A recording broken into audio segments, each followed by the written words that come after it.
Welcome back to my YouTube channel. So we'll continue with the revision of the mock paper. And today I'll do question 21. And without much ado, let me read the question straight away.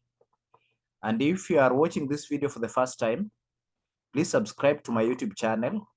Let us get to 1,000 subscribers in the next 30 days. Like the video so that the video can get more views. Thank you so much. So without much ado, let me go straight away to the question. Let me read the question. This was question 21 for August 2024 mock.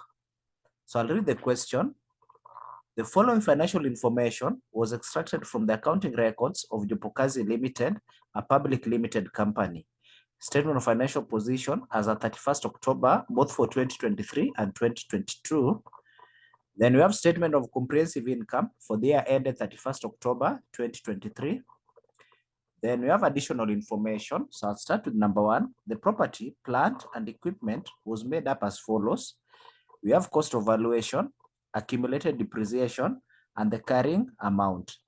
During the year ended 31st October 2023, the property was revalued upwards for a gain amounting to shillings 1.2 million. The company does not make any transfers for excess depreciation upon revaluation. However, it accounts for deferred tax on revaluation gain. The income tax rate applicable to Jopokazi Limited is 30% depreciation on property, plant, and equipment. The income tax rate applicable to Jopokazi Limited is 30%. Then depreciation on property, plant, and equipment has been charged to profit or loss. So it means that we'll adjust it. Number two, during the year ended 31st October 2023, Jopokazi Limited acquired some patent rights at a cost of shillings 5 million. Any amortization of intangible assets has been included in administrative expenses. So amortization being an operating expense, now we'll have to adjust it and remove it from administrative expenses. Number three, the company repaid some borrowings which had matured during the year and issued new loans amounting to shillings 3 million. Required a statement of cash flows for Jopokazi Limited for the year ended 31st October 2023 in accordance with the requirements of International Accounting Standard IAS 7 statement of cash flows. Part B, common size statement of Jopokazi comprehensive income. Part C, common size statements of Jopokazi statement of financial position. So I'll do the question straight away. So we'll have Jopokazi Limited statement of cash flow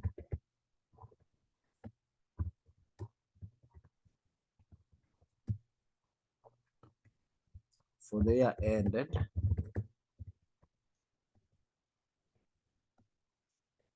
31st October 2023. So I'll clear the bottom border here.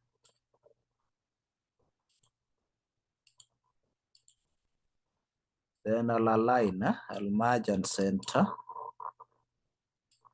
I'll also merge that and center. I'll also merge this and center.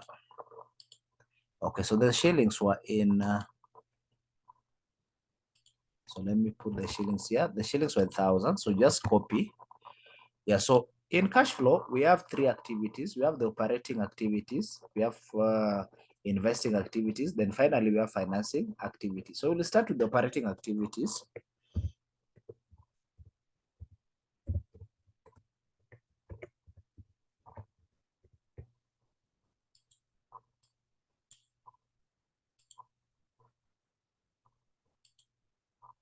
Bottom border.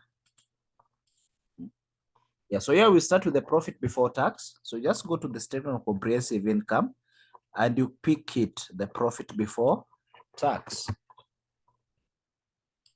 And the amount was how much? It was 18,700. You just copy. Then you do the adjustment. So you adjust for.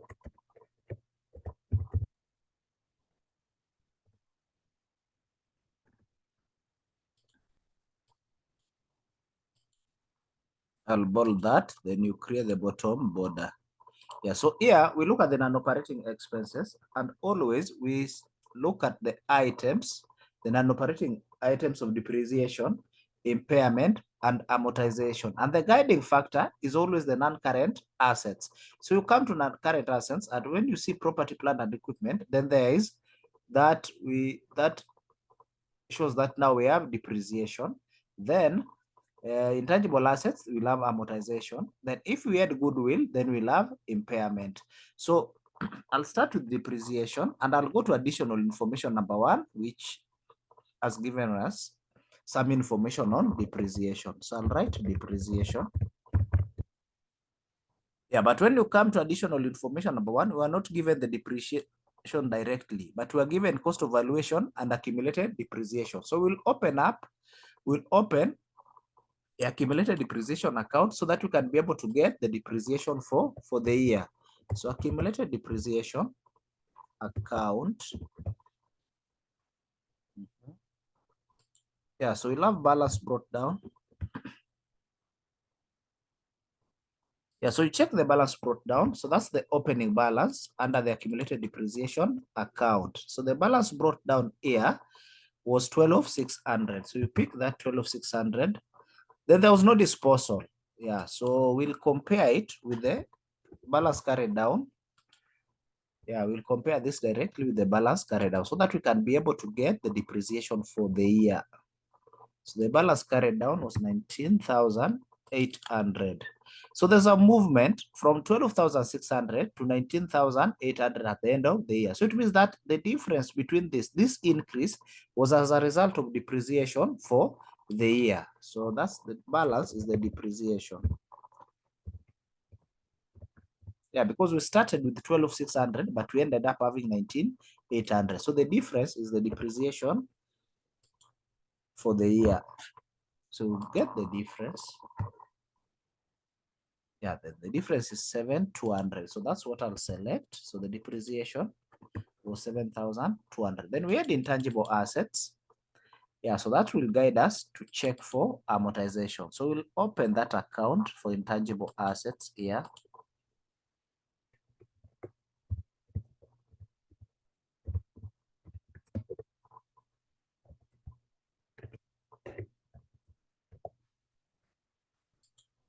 Yeah, so we'll check out the balance brought down under the intangible assets. So we go to the statement of financial position, and the balance brought down was 23,680. But we are told under additional information number is it number 2? Yeah, number 2, that during the year ended 31st October 2023, Jopokazi Limited acquired some patent rights at a cost of shillings 5 million. Any amortization of intangible assets has been included in administrative expenses. So there was acquisition. So acquisition will add to the balance brought down. Yeah, it will increase the balance brought down because it was acquired during the year. So this will increase the intangible asset, the values of the intangible assets. So those patent, which was 5,000. Yeah, so that we check. So let me sum this.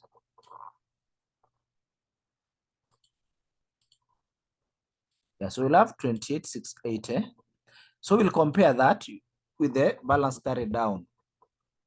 Yeah, so the balance carried down under the intangible assets was 24,290. So we are moved from 28,680 to 24,990. The decrease is as a result of amortization.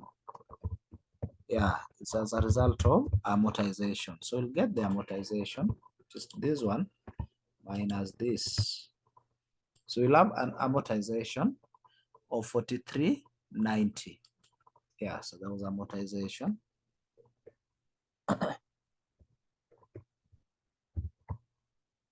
And let me just copy it. I can just pick it here. Yeah, then the amount is 5,000. Sorry, the amount is 43,90. Yeah, so the other item which you could have checked on non-operating expense is loss on disposal of PPE. So there was no disposal of PPE. So we can't justify whether there was a loss or not. So we go and check now the non-operating expenses on the comprehensive income. So I said that you start from profit before tax, then you move upward. So you only adjust for non-operating expense. For operating expenses, you don't touch. So when I check around, there's only finance cost. Yeah, there's only finance cost. So I'll pick it, say equals to, then I'll copy the finance costs.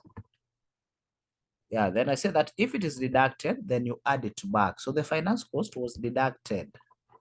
Yeah, so you add it back. So it has to be positive.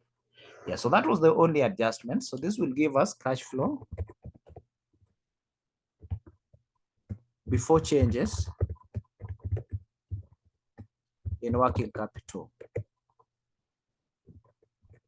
Yeah, that's the cash flow before changes in working capital. So I'll sum all this.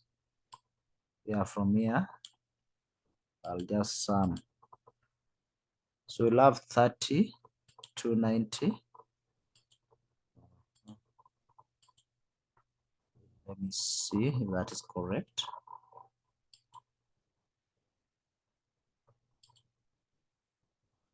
So let me sum all this. Yeah, it's 34,090. Yeah, that's the correct value, 34,090. So let me bold that. Yeah, so after this now we'll have the working capital. We'll have the working capital. Sorry, let me put it here. We have working capital.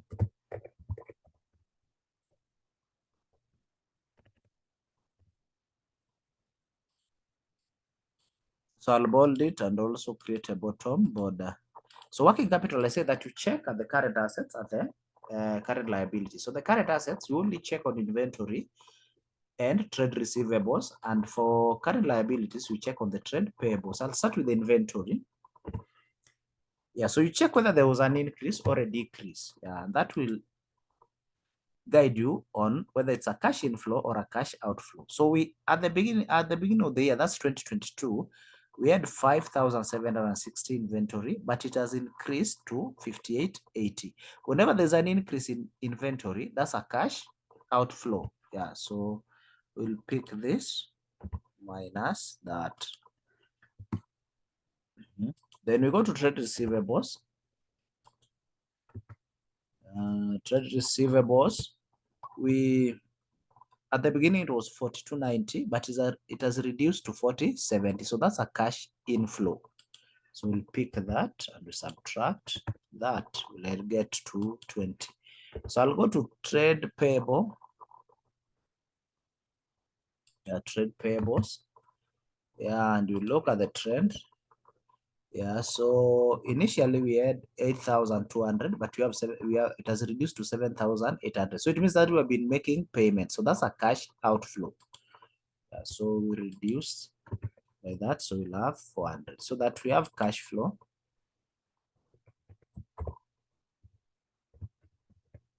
Cash flow from operating activities or from operations before tax.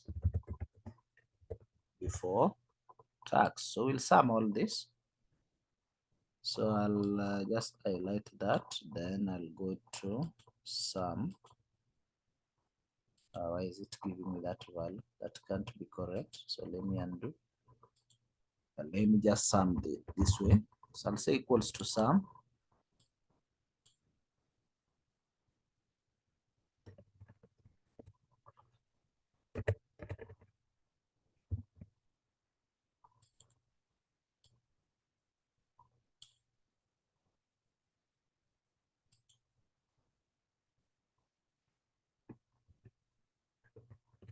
Sorry. Was to sum. So we'll sum all this and enter.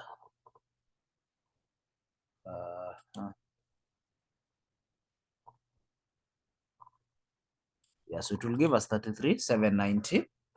That's correct. So we look at the tax. Tax paid. Yeah, so tax paid, we'll open a tax account for analysis. Yeah, we'll open a tax account for analysis. So tax account, we'll start with the balance brought down. So you go to the statement of financial position and you check both the deferred and current tax. So we'll check both the deferred and current tax. So let us go to the statement of financial position. Yeah, so we have deferred tax. So the balance brought down was this for deferred tax. Then I'll add it to the current tax, which is 5570. Then there was tax for the year. So for the year is the income tax. Yeah, for the year is the income tax, which we'll get on the statement of comprehensive income. So I'll change it to positive because we are adding it back. So you just come here and check out the income tax expense. It was 4830. Yeah, so you add it back.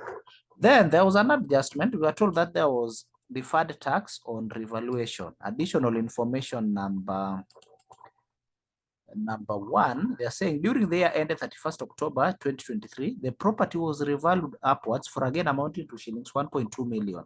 The company does not make any transfers for excess depreciation upon revaluation. However, it accounts for deferred tax on revaluation gain. So the income tax rate applicable to Jopukazi Limited is 30%. Yeah.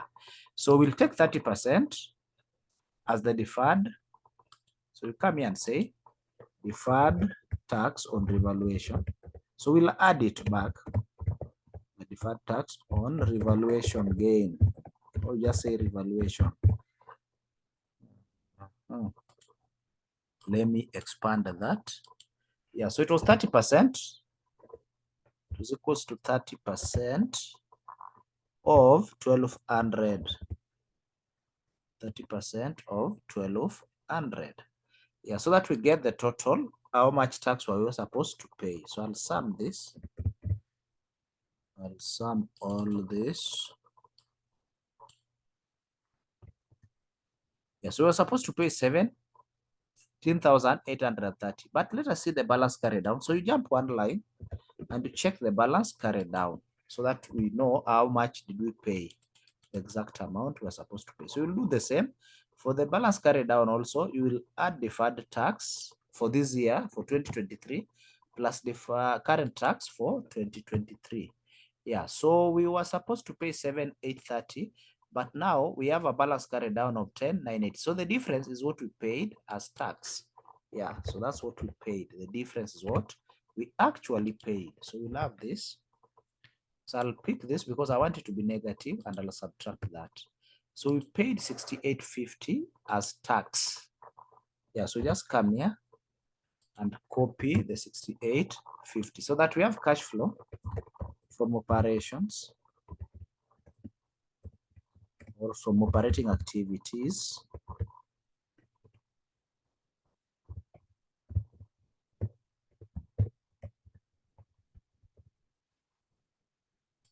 Will be the sum of these two. So I'll sum this. Will be 26,940. So that will be A. Yeah, that will name it A. So let me underline this. Sorry, bold. Then I create a top border there. So we'll go now to investing activities. Go to investing activities.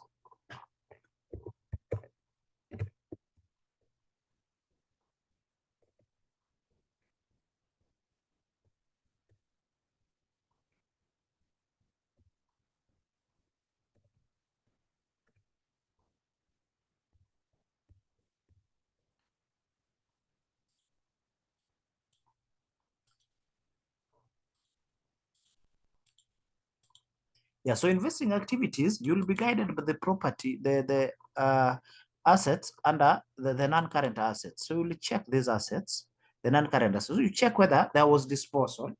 So whether there was cash paid to acquire any property, plant, and equipment Yeah, and you also check whether there was cash received on disposal of any PPE. The same happens to intangible assets because there are only two.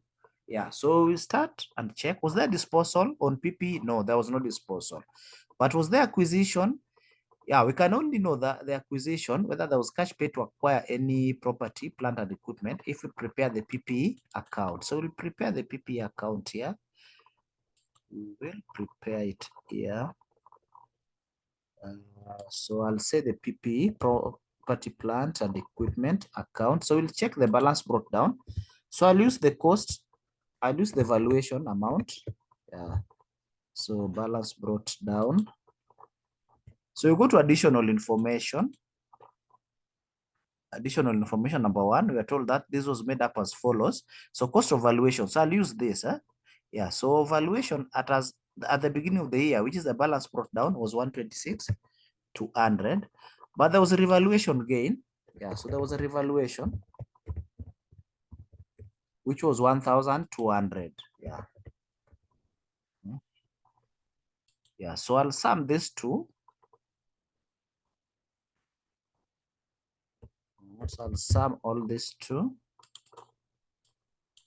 I'll sum that and I'll enter. So I'll have 127,400. That's what I'm supposed to have under property, plant and equipment. But let me check, what is the balance carried down? What do we have finally?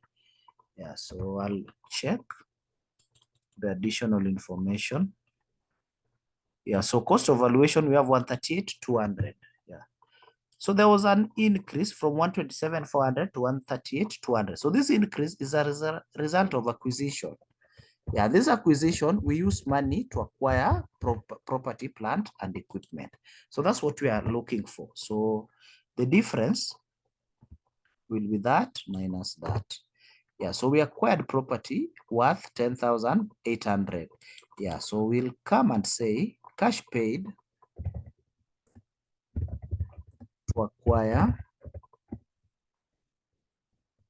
PPE. Yeah, cash paid to acquire PPE. Yeah, because it's already negative. Yeah, just pick it the way it is. Then we go to intangible assets. Was there any disposal of intangible asset? No. Was there acquisition? Yes, there was acquisition. There was patent, which was acquired. Yeah, the patent. It was acquired for 5 million. So just put it directly, 5 million. Yeah, so it was an acquisition. So it will be, that's a cash outflow because you spend money in acquiring it. Yeah, that patent, you spend money. Yeah, so up to that, there are only those two items. So I'll sum this and say that cash flow from investing activities.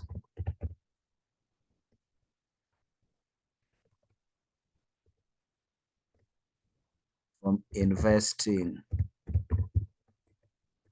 activities. So I'll just sum these two.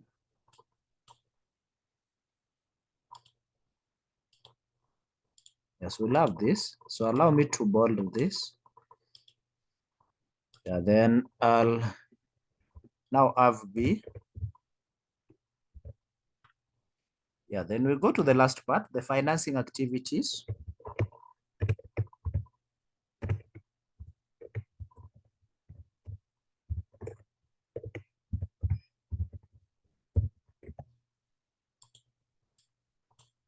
You bold and we create the bottom border. So we'll start with the first item.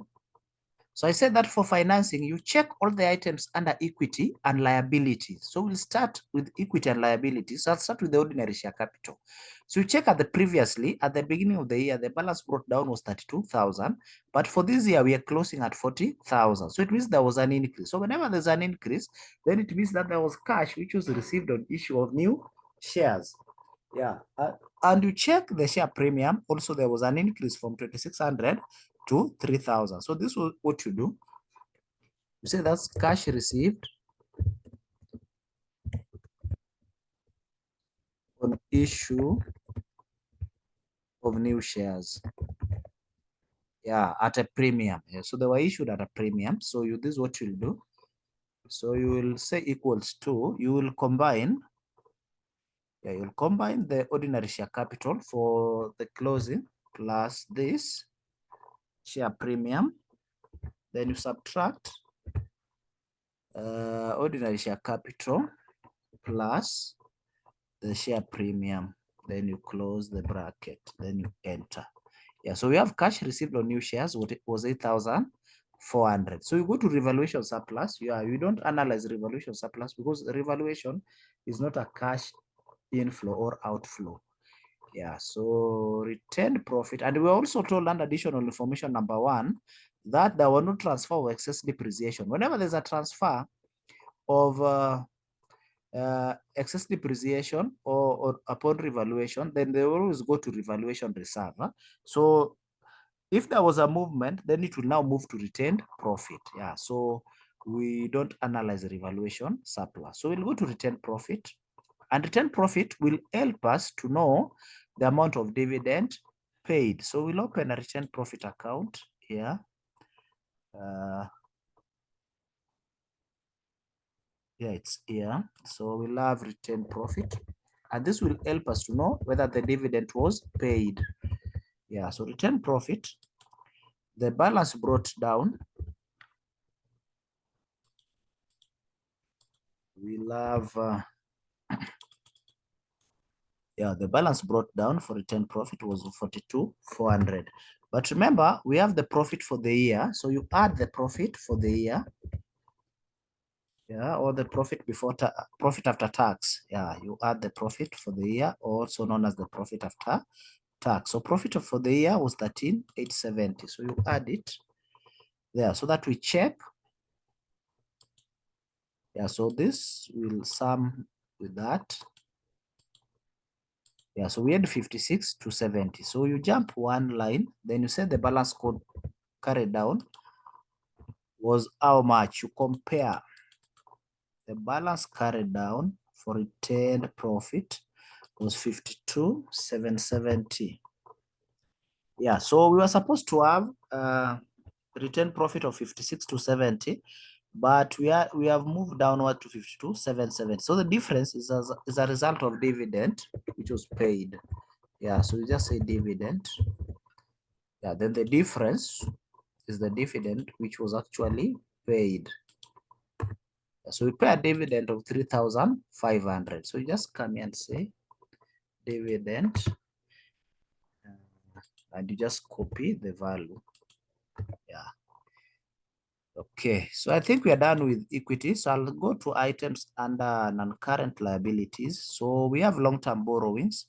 So long-term borrowings will help us to know whether there was loan repayment or there was more acquisition of loan. So we'll open a loan repayment account here.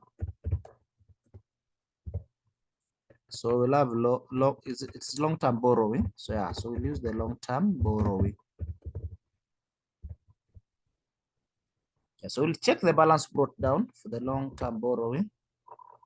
Sorry, this is supposed to be here. Balance brought down for long-term borrowing. It was how much?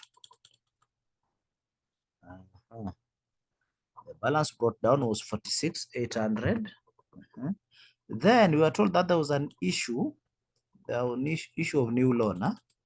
Additional information: the company repaid some borrowings which had matured during the year. Additional new loans amounting to shillings 3,000. So that will increase the total amount. Yeah, so you add back the new issue, yeah, of loan. Yes, we issued 3,000. Yeah, so we can sum these two and compare now with the balance brought down. Yeah, so we have 49,800. So we'll compare with the balance carried down.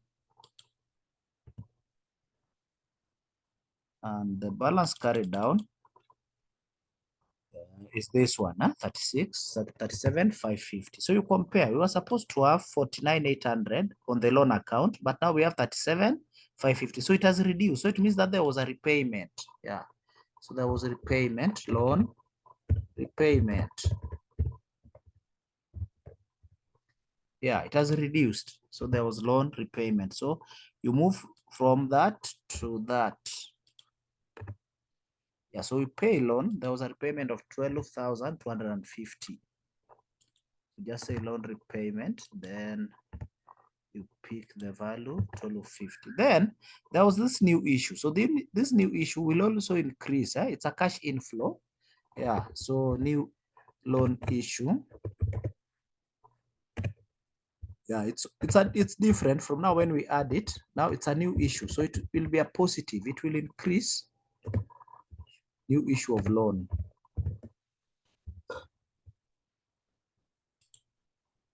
So it will be positive. Yeah, yeah.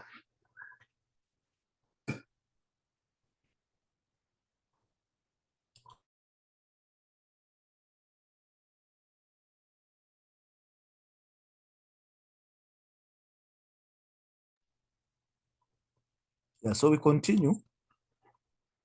So we go back to the statement, we check everything. After loan tax, there's deferred tax, we have already used it when you are doing tax. Then we come to current liability, straight payable, already captured, current tax captured, then we have interest payable. So we have not done interest payable. So interest payable will enable us to know the amount of interest paid. So I'll open an interest payable account. I'll open it here. Interest payable account. Yeah, so the balance brought down. I'll just check it there. The balance brought down for the interest was 4,800, but there's interest for the year, which is the finance cost. So you add that finance cost. Yeah, finance cost for this year. So I'll say you add it back, so it's supposed to be positive. So finance cost, you go to the statement of comprehensive income. Finance cost was this, 3,800. So let me sum these two and compare with the balance brought down. Balance carried down, sorry. So we have 8,600. So I'll jump one line and compare with the balance carried down for the interest. So the balance carried down for interest payable was 3,500. Yeah, so we were supposed to have 8,600, but we have a balance of 3,500. So it means that the difference is the interest which was paid. Yeah, the difference is the interest paid. The difference is the interest paid. So the difference will be this minus that. Yeah, so 5,100 was the interest paid. So just come here and copy that. Then you come and copy that also. Yeah. So let us see if there's any other item. And so there's no any other item. Yeah, that's the end of the items and equity and liabilities. Yeah, so I'll sum all this and that will give me cash flow from financing activities. So we'll have cash flow from financing activities.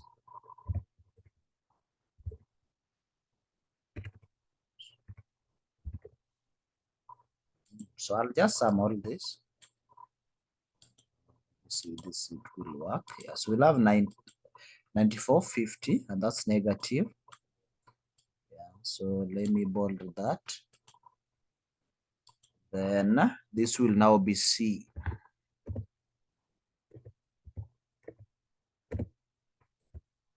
That will be C. Therefore, the net cash flow will be A plus B plus C. Net cash flow will be A plus B plus C. So A is this plus this plus this. Then we'll have to, if we add this to cash and cash equivalent brought down, should be the same to cash and cash equivalent carried down. Let us see. So cash and the cash equivalents brought down. So brought down, you go to the other current assets and you check how much was cash and cash equivalent in 2022. That's the cash and cash equivalents brought down. It was 4670. Yeah, so this plus this should give us the cash and cash equivalent carried down. So cash cash equivalents carried down. So carried down is the cash and cash equivalent for 2023. So cash and cash equivalents for 2023 was 6360. So I'll select it and put it there. So let us confirm if 1690 plus 4670 will give us this. So you can do it outside here just for comparison. If you are right, so you pick that, you add to 4670. Yeah, and it will give me 6360. So that's how you are supposed to do this question. That's how you are supposed to do that question. So the cash flow balances, the cash flow balance. So let me highlight that and also that. Yeah, so that's how you're supposed to do part one of that question. And you'll get yourself 14 marks. You'll get yourself 14 marks. So I'll go to part two.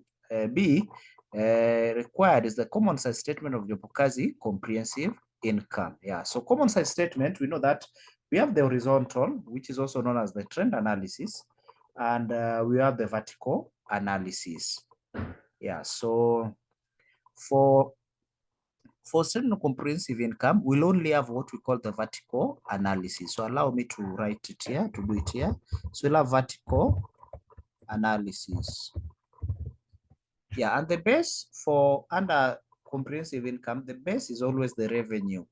Yeah, the base is always the revenue under statement of comprehensive income. So I'll pick this, then I'll divide by the revenue. Yeah.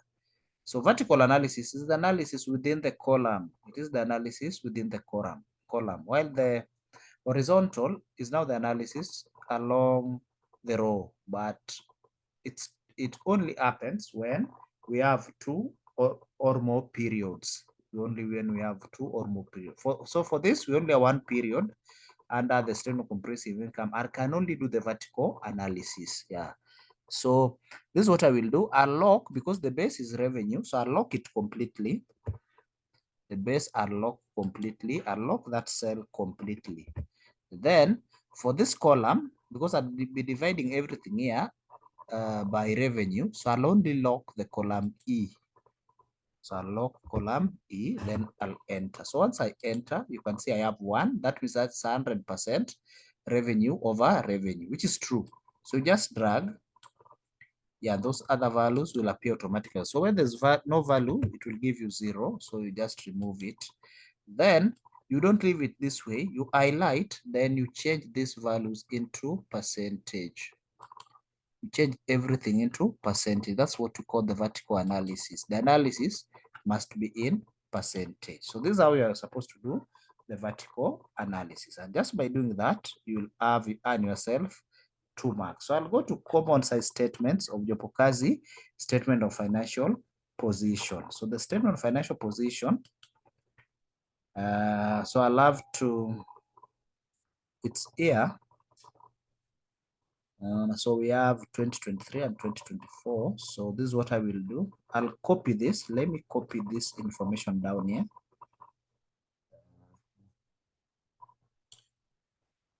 Control C. Yeah, you Control C, then Control V to paste. Yeah, so we have pasted everything. So I'll start with the vertical analysis for every year. So for 2023, I'll just come here and write vertical. Yeah, common size statement. I'll do vertical analysis for this. Then I'll also do horizontal analysis because we have 2 periods here. Yeah, so for vertical analysis for 2023, and 2022, that's okay. Yeah, then I'll also copy this, the shillings were in thousands. I just copy that. Yeah, so the shillings were in thousands. Yeah, so I'll start with the vertical analysis. And vertical analysis on statement of financial position, the base is always the total assets. Yeah, the base is always the total assets. So I'll start with the 2023 vertical analysis. So before I do that, let me bold this so that you can see it clearly on your side. So I'll start with this here. Yeah, so the base, we say that is total assets. So I'll start with the property, plant and equipment for 2023. I'll divide by the base. And because the base will be constant all through, I'll lock it completely. Unlock it completely. Then I'll lock the column again. Yeah, because I'm dividing everything on this column with the total assets. Yeah, so I'll just enter. So once I enter, you just drag all the way up to total equity and liabilities. Yeah, so where we have zeros, you just delete because there was no item there. Delete all this. You delete. Yeah, you can see that even at total equity and liabilities, we have 1, yeah, which is true because total assets equals total equity and liability. So I'll highlight this and change it into percentage. Yeah, don't leave it in that form. Yeah, the analysis is in percentage. Yeah, so that we have the percentage. So I do the same to 2022. Yeah, I'll pick this value. I'll divide now by the total assets, which is the base. So the base here, I'll lock completely. Lock the base completely. But this, I'll only lock the column F. And I'll enter. Yeah, so once you have that, you just drag all the way up to total equity and liability. Yeah. So where we have the zeros, you just delete. You delete the zeros. You delete everything under the zeros. Everything under the zeros. Then you change it. You change these values into percentage. So you highlight, then you change into percentage. Yeah, so you can see it's 100% at our total assets and total equity and liability. So I'm done with the vertical analysis. So I'll do the horizontal analysis here. Yeah, and I say that horizontal analysis, you have to have two or more periods. Yeah, you can't do it with a single period. So horizontal analysis, also known as the trend analysis. Yeah, the examiner can ask you about the trend analysis. It's the same. So horizontal analysis is what we call the trend analysis. So this is what we are going to do. The base is always the previous year, the year at the beginning year. So the beginning year is 2022. So we do each item, and that property, plant and equipment will be done separately. Intangible assets the same all the way. So this is what we'll do. So we'll look at the change. So you say equals to bracket for 2023 minus 2022. Then you close the bracket. Then you divide by the base, which is 2022. Then you enter. So once you have that value, you just drag. You just drag all through. Just drag all through, and you'll have the values there. So where they're giving you division, you just remove this because they're not part. There's no item. There's no item over there. There's no item there. So you can see under total assets, we have 0.046, the same to liability. Yeah, so that's how you do horizontal analysis, as simple as such. So you just highlight all this, then you change them into percentage because the analysis, you can only do the analysis in percentage. Let me escape that. Let me highlight this. Yeah, then you go to percentage. Yeah, so that's the percentage. That's the percentage. Yeah, so that's how you're supposed to analyze the horizontal analysis, also known as the trend analysis. So thank you so much for watching. Thank you so much for watching, and continue subscribing to the channel. Let us get to 1,000 subscribers, and like the video so that even your colleagues can be able to watch these videos for learning purposes. Thank you so much, and I wish you all the best in your coming exams. Thank you. Bye-bye.